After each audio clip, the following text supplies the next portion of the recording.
सभी लोगों को नमस्कार। मैं doctor Himanshu Yadav, assistant professor, department of political science. आज एक नए विषय के साथ आपके समक्ष उपस्थित हूँ। आज का दिन कुछ खास है। 1974 में जिस उद्देश्य को लेकर हम चले थे, आज उसी उद्देश्य को पुनः हम इस पर्यावरण दिवस पर, इस 5 जून को मनाने के लिए, उस पर कुछ बात करने के लिए मैं आपके समक्ष उपस्थित हूँ। इस पर्यावरण दिवस की आवश्यकता क्यों पड़ी? इस पर्यावरण दिवस कब से प्रारंभ होता है? इस पर्यावरण दिवस में सरकारें क्या क्या पहल कर रही हैं? इन तमाम सारे विषयों को आप अपनी किताबों में, तमाम सारे लेक्चर्स में आप लोग सुनते और देखते और समझते आ रहे हैं। लेकिन आज आवश्यकता है, क्या हम उस पर अमल करते हैं या नहीं करते हैं? और अमल करते हैं तो कितना हमने अमल किया? यह जो ईश्वर ने जो हमें ये पृथ्वी जो दान स्वरूप हमें मिली हुई है, इसकी एक्चुअली हम कदर नहीं करते, क्योंकि बड़े आसानी के साथ ये जो धरा हमें प्राप्त हुई है, इस धरा को संयोजने की भी जिम्मेदारी आपकी है। ईश्वर ने चीजें तो बना के आपको दे दी, लेकिन उसका संरक्षण, उसका संवर्धन ये आपकी नैतिक जिम्मेदारी है। अगर आप अपने मानवाधिकारों की बात करते हैं, तो यह आवश्यकता है कि उस मानवाधिकारों की प्राप्ति के लिए आपके भी कुछ नैतिक जिम्मेदारियां हैं। उन नैतिक जिम्मेदारियों को अगर आप निभाते हैं तो उस ईश्वर से, उस धरा से, उस प्रकृति से आप भी कुछ पाने के योग्य हैं। आप देखते हैं कि नदियों के जल, पहाड़, ग्लेशियर, इनमें तमाम सारी विडंबनाएं पैदा हो गई। इनका जो बैलेंस था वो धीरे धीरे गड़बड़ होने लगा। नेचर का जो बैलेंस था वो गड़बड़ होने लगा है। इस गड़बड़ का जो नतीजा है, मैं भारत में बैठ के बात कर रहा हूँ, भारत के एक छोटे से राज्य से बैठ के बात कर रहा हूँ, लेकिन यह जो गड़बड़ियाँ हैं, ये चाहे जर्मनी के लिए हो, इटली के लिए हो, ब्रिटेन के लिए हो, अमेरिका के लिए हो, नेपाल, भूटान, पाकिस्तान के लिए हो, सभी के साथ कहीं ना कहीं ये जो प्रकृति होती है, वो अपने नेचर को, उसके साथ जो आप गलत कार्य करते हैं, उसको कहीं ना कहीं उसका खामियाजा सभी को भुगतना पड़ता है। अपने कोविड-19 के वैश्विक महामारी के दौर में आपने महसूस किया होगा, जिस समय आपने अपने घरों की एसियां बंद कर दी थी, आपने मिनरल वाटर्स का पानी पीना बंद कर दिया था, आप घरों से निकलना बंद कर दिए थे मजबूरी में, क्योंकि लॉकडाउन था। नहीं तो इंसान मानने वाला नहीं, वो जरूर निकलता। लेकिन आप वहां पर जब रुके थे, उस पर्यावरण में कितना बदलाव था। सांसें आप ले रहे थे, योग आप कर रहे थे, स्वच्छ पानी आप पी रहे थे। नदी में, बताते हैं गंगा जी में, अभी इलाहाबाद में संगम से मैं बिलोंग करता हूं, तो संगम की बात आना लाजमी है। मैंने देखा यहाँ पे अभी एक झींगा पाया गया। वो झींगा, लोग बताते हैं कि आज से 200 साल पहले वो देखा जाता था और आज वो पाया जा रहा। इस पाने का केवल एक ही मात्र था कि पर्यावरण का जब शुद्धिकरण हुआ, या 2 वर्षों में देखेंगे, यह बहुत ही एक विकराल रूप लेके आया था, यह जो कोविड-19 का जो दौर था। लेकिन इस कोविड-19 के दौर ने हमें आपको बहुत कुछ सिखाया भी है और बहुत कुछ दिया भी है। प्रकृति की जो सुंदरता थी, उस सुंदरता को हमने आपने महसूस किया है। जो स्वच्छता थी, हमने आपने महसूस किया है। उसी का पर्याय था, उसी के फलस्वरूप आप देखते हैं कि जो गंगा जी में जो हमें दिखाई पड़ता है, जो मछलियां दिखाई पड़ती, तमाम तरह की मछलियां दिखाई पड़ती हैं, तमाम तरह के जीव दिखाई पड़ते हैं, वो उसी का परिणाम था। हम आप कहते हैं कि जो ईश्वर के हम बहुत करीब हो रहे होते हैं। आप कभी गंगोत्री जाइएगा, गंगोत्री अधिकतर मैं जाता रहता हूँ, मैंने गंगोत्री को जब देखा है, वहाँ पे बताते हैं कि जो गोमुख है, जो उसके उद्गम का जो स्थान है, वो 12 किलोमीटर की दूरी पे है। वहाँ दुर्गम रास्ता है, लोग जा नहीं पाते। लेकिन इस आधुनिकता की अंधी दौड़ ने उस ईश्वर को भी हमसे दूर कर दिया है। जहाँ हम दर्शन करने जाया करते थे, वह जहाँ से वो उनका उद्गम स्थल था, वो वहाँ से निकल के अब लगभग 18 किलोमीटर और पीछे चला गया। जब हम 12 किलोमीटर पर जाके उनके दर्शन नहीं कर पाते थे, तो क्या 18 किलोमीटर जाना संभव है? नहीं है। ईश्वर भी कहीं ना कहीं हमसे दूर हो रहा है। एक माँ गंगा भी हमसे दूर हो रही है। इस गंगा को पवित्र करने की जिम्मेदारी किसकी? हमारी और आपकी। मैं ये नहीं कहता हूं कि आप सभी लोग पर्यावरण के लिए केवल पेड़ ही लगाएं, क्योंकि आज हमारे पास आधुनिकता की इस अंधी दौड़ में केवल मल्टीपर्पज जो स्टोरीज हमारी बन रही हैं, बहुखंडी जो इमारतें बन रही हैं, वो हमारे ऐशो आराम, हमारे धन, हमारे वैभव को प्रदर्शित कर रही हैं। अभी कमरों में, हर कमरों में एक एक एसी लगा हुआ है, वो हमारा वैभव प्रदर्शित कर रही है। लेकिन वह वैभव जो आपका प्रदर्शित कर रही है वो कितना हमारे समाज के लिए, अपनी प्रकृति के लिए और स्वयं के लिए कितना नुकसानदेह, कभी इसका किसी ने जिक्र नहीं किया। हम आपके मन में एक विचार उठता है कि हम कैसे पर्यावरण को हम बचा कैसे सकते हैं। पर्यावरण को बचाने के लिए, उसको संरक्षित करने के लिए यह आवश्यकता नहीं है कि आप बहुत बड़े बागान आप लगाएं। आप बागान लगाइए नहीं, लेकिन काटने की तो जिम्मेदारी ले सकते हैं ना। काटने से बचाने की जिम्मेदारी तो आप ले सकते हैं ना।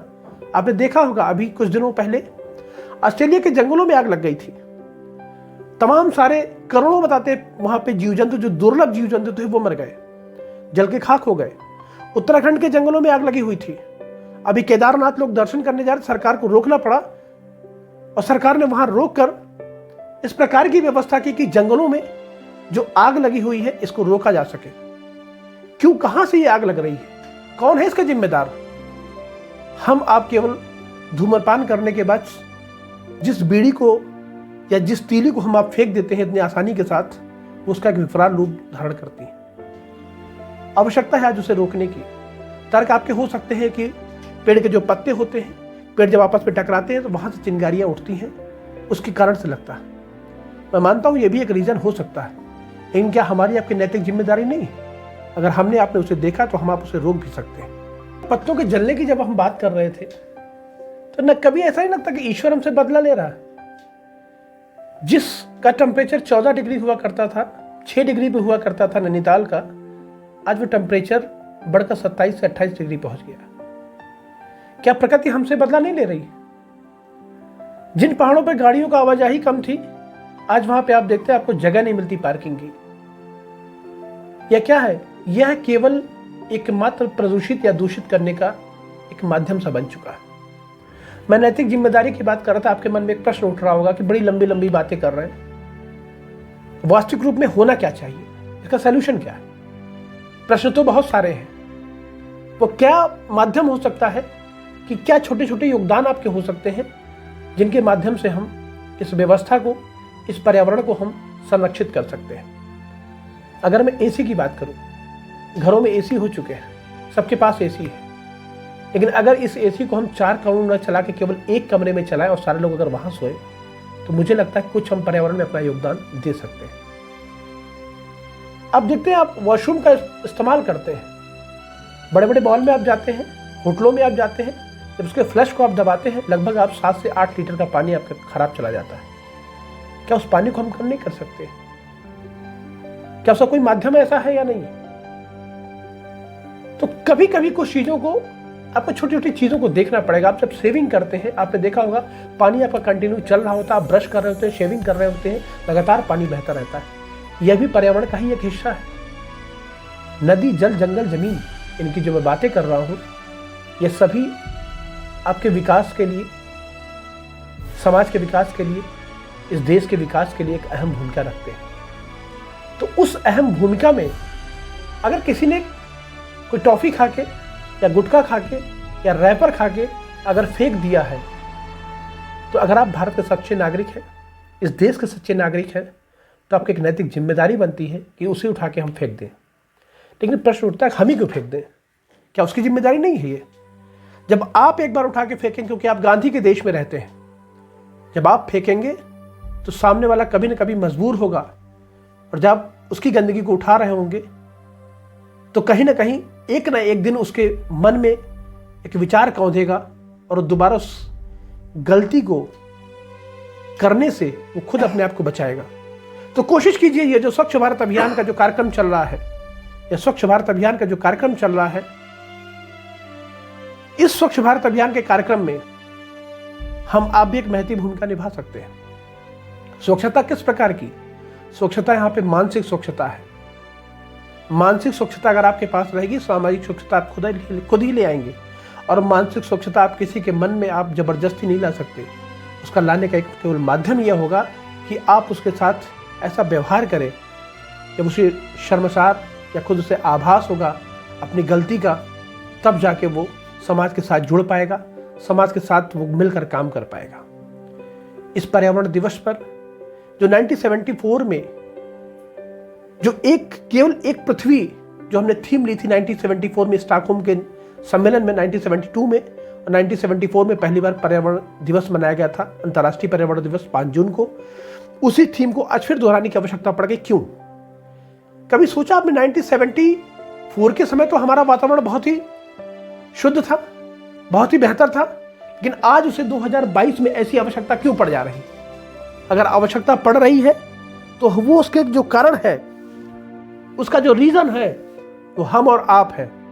तो आज उसकी आवश्यकता है कि उस रीजन, वो जो थीम को हमने 1974 को फिर से उठाया है, वो जो उठाया है उसको पुनः एक नए स्वरूप प्रदान करने के लिए उठाया गया। यह जो हमारे पास आज जमीनें जो आग उगल रही हैं, जमीनें जो बंजर हो जा रही हैं, पानी जो धरा को छोड़ दे रहे हैं, पहाड़ जो तप रहे हैं, खेत खलियान सूख रहे हैं, वर्षा का स्तर कम हो रहा है, पानी का जलस्तर कम हो रहा है। अभी आप देख रहे हैं आसाम में बाढ़ आई हुई, 84 गांव बह गए। वहां पे क्या बाढ़ का समय था? वहां पर जहां पानी बरसने का जब समय होता तब पानी नहीं बरसता है। जब खेतों और खलिहानों में लहराती हुई फसल तैयार होती है तब ऐसा पानी, ऐसी मूसलाधार वर्षा होती है कि हम आप वहां पर खाने के लिए तरस जाते हैं। क्यों डिसबैलेंस हो रहा है ये? कभी आपने सोचा है? ये एक्चुअली वास्तविकता में देखा जाए तो ईश्वर कहीं ना कहीं आपसे बदला ले रहा होता है, क्योंकि ईश्वर आपको सबको सारी चीजें बराबर देता है, लेकिन हम आप उसके दोहन करते समय आधुनिकता के दौर में हम आप आगे बढ़ना चाहते हैं, और जब इस आधुनिकता के दौर में आप आगे बढ़ते हैं तो खामियाजा पूरे देश को भुगतना पड़ता है, खामियाजा पूरे विश्व के सभी नागरिकों को गुजरना पड़ता है, खामियाजा उस पैदा हुए बच्चे को भी भुगतना पड़ता है। भोपाल गैस त्रासदी आपको याद है? आज ही बताते हैं, वहां पे लोग विकलांग के रूप में पैदा हुए। चेन्नई में पानी ही सूख गया, कहां से आप व्यवस्था करेंगे? जिन बोतलों को बंद पानियों में बेचने की आवश्यकता पड़ गई थी, जिन बोतलों को बंद पानियों में जब बेचा जा रहा था तो लोग मजाक उड़ाते थे, भारत में पानी बेचा जा रहा है। लेकिन कभी आपने सोचा था कि ये लहर जो आएगी, पहली, दूसरी, तीसरी, या हवा को भी बंद करके बेचा जाएगा? और बिका, लोग तरस गए। तो इस पर्यावरण को अगर यह दोबारा न दोहराया जाए तो यह जो मेरा आज का जो जिस विषय पे मैं आपसे बात कर रहा था, जो हमारे इस वर्ष 2022 की जो हमारी थीम है, केवल एक पृथ्वी, केवल भारत की नहीं, संपूर्ण विश्व की बात कर रहे हैं। संपूर्ण विश्व में प्रत्येक नागरिक की एक नैतिक जिम्मेदारी है इस पर्यावरण को संरक्षित और संवर्धित रखें। ईश्वर इस पृथ्वी को बचाए, ईश्वर अपना योगदान दे रहा है, उस योगदान में हमारी आपकी नैतिक जिम्मेदारी है, उसे आप कैसे बनाएं। कंप्यूटर तो बन जाता है, लेकिन कंप्यूटर को चलाने के लिए कोई ना कोई व्यक्ति चाहिए। ईश्वर ने आपको पर्यावरण तो दे दिया, पूरा आवरण तैयार करके तो दे दिया, उस आवरण को संयोजना अगर आपको है तो हमें आपको करना पड़ेगा। ये हमारी आपकी एक नैतिक जिम्मेदारी है। हम आगे आने वाली पीढ़ियों को, हम पुरानी पीढ़ियों को अगर आप ध्यान देंगे, मैं जिस विश्वविद्यालय से हूँ, वहाँ विश्वविद्यालय में कई सारे पेड़ हैं। वहाँ पर एक पेड़ ऐसा है कि जब उस पेड़ की छांव में गाड़ियाँ खड़ी करने के लिए लोग मारामारी करते हैं। गाड़ी की एसी तो चला लेते हैं, लेकिन जब गाड़ी को खड़ा करके जब यूनिवर्सिटी के अंदर जाना होता है तो उस पेड़ के लिए कितनी मारामारी होती है, ये मैंने महसूस किया है। और बहुत पास से मैंने देखा है, चाहे वो मोटरसाइकिल हो, चाहे साइकिल हो, चाहे कार हो, सभी लोग उस एक पेड़ के नीचे इसलिए जल्दी आके खड़ी करते हैं कि हमारी गाड़ी कम से कम धूप में गर्म तो नहीं होगी। तो इस गर्मी से इस ऑप्शन की जगह अगर हमारे मन में एक विचार ये आए कि हम अगर 3 पेड़ वैसे और लगा सके, तो मुझे लगता है कि हम पर्यावरण का साथ भी देंगे, अपनी गाड़ी को भी सुरक्षित रखेंगे और स्वयं भी हम सुरक्षित रहेंगे। तो इतनी ही बातों के साथ मैं सभी लोगों से आशा करता हूँ कि आप सभी लोग इस पर्यावरण दिवस के इस थीम को कहीं ना कहीं अपने मन में, अपने जेहन में, अपने समाज में, अपने गांव में, अपने परिवार में आप सब तक ये पहुंचाएंगे। और पहुंचाएंगे, मैं नहीं मानता कि 100% हम सफलता पाएंगे, लेकिन अगर हम 5 से 10% भी लोगों को इस कार्यक्रम के लिए, ये जो मेरे बताए हुए, मैंने बताया कि जिस तरह से हम अपनी चीज़ों को सुरक्षित कर सकते हैं, चीज़ों को बचा सकते हैं, अगर उसमें 10 से 15% लोगों ने भी अगर आपका साथ दिया, तो हम अपने इस मुहिम को जो मैं चलाने जा रहा हूँ, जो मैं चला रहा हूँ, जो सरकारें चला रही हैं, उसमें कहीं ना कहीं हम प्रतिभाग कर पाएंगे, अपना एक छोटा सा योगदान दे पाएंगे। इतनी ही बातों के साथ नमस्कार। से संबंधित इसके पहले भी मैं कुछ बातें आपसे कर चुका हूँ। प्रतियोगी परीक्षाओं के लिए टीजीटी, पीजीटी, सामान्य अध्ययन और पीसीएस की प्रारंभिक परीक्षाओं विभिन्न राज्यों की, उसमें पर्यावरण से जो सवाल उठते हैं उन पे मैं एक लंबी अच्छी खासी मैं बात कर चुका हूँ सामान्य अध्ययन के पर्पज़ से। अगर आप उसे देखना चाहते हैं तो मैं डिस्क्रिप्शन बॉक्स में उसका मैं लिंक आपको शेयर करूँगा, वहाँ पर आप सारे लोग उस वीडियो को पुनः देख सकते हैं। सभी लोगों को सुनने के लिए धन्यवाद।